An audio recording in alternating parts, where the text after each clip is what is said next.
what's up? First of all, I want to send prayers of safety and health out to everyone in these times, and also prayers of healing out to anyone that has been already affected by the coronavirus, in Jesus' name.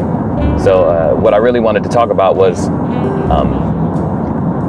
in these crazy times that we're living in, people still have to deal with life. They have to deal with relationships and love and things like that.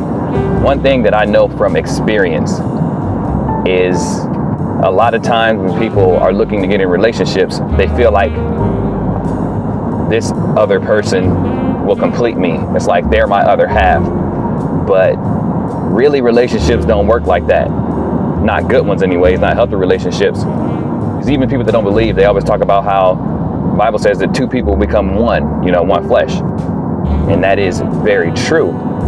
But it's not in a manner of like addition, you know what I mean? It's like God told Adam and Eve to be fruitful and multiply. Now, when you take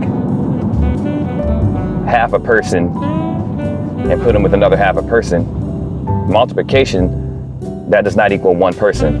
That actually equals a quarter of a person, but that's maybe too deep mathematically. What I'm saying is, in relationships, one whole person plus one whole person equals one flesh, one whole relationship.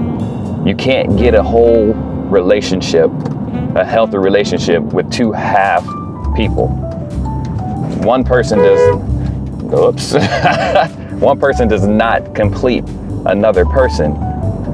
The whole thing about love is when you love somebody, you want to give of yourself to them. If you're not a complete person, you have nothing to give. When you go into a relationship looking for someone to make you feel better, you already put them at a disadvantage, because it's no human being's responsibility on this earth to complete you and make you feel better. We have enough to deal with on our own individually.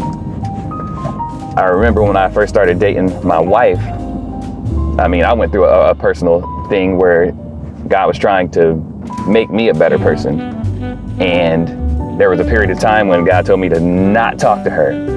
Like, seriously, cut her off for like 21 days. I was going through this fasting thing or whatever. And so I'm like, all right, whatever, so I called her to let her know, but she was already feeling the same thing. But what happened was, so the first day after I made a decision to not call her, but I was just gonna, take all my issues, my problems, my hurts, my pains, my discomforts to God, I walked out of school. It was a terrible day, and I felt horrible. And the first thing I did was pick up my phone to call her, because I needed her to make me feel better.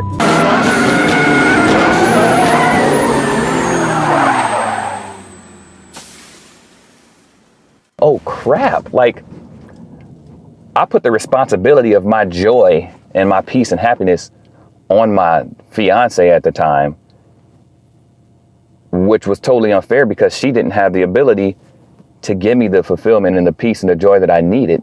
It's just totally unfair for us to expect another human being to make us feel, or to make us happy, or to make us whole, because honestly, only God can do that. I don't care what you believe. That's not for me to worry about. In my experience, the only wholeness that I've ever experienced, the only fulfillment that I've ever gotten, came from a relationship with my Creator.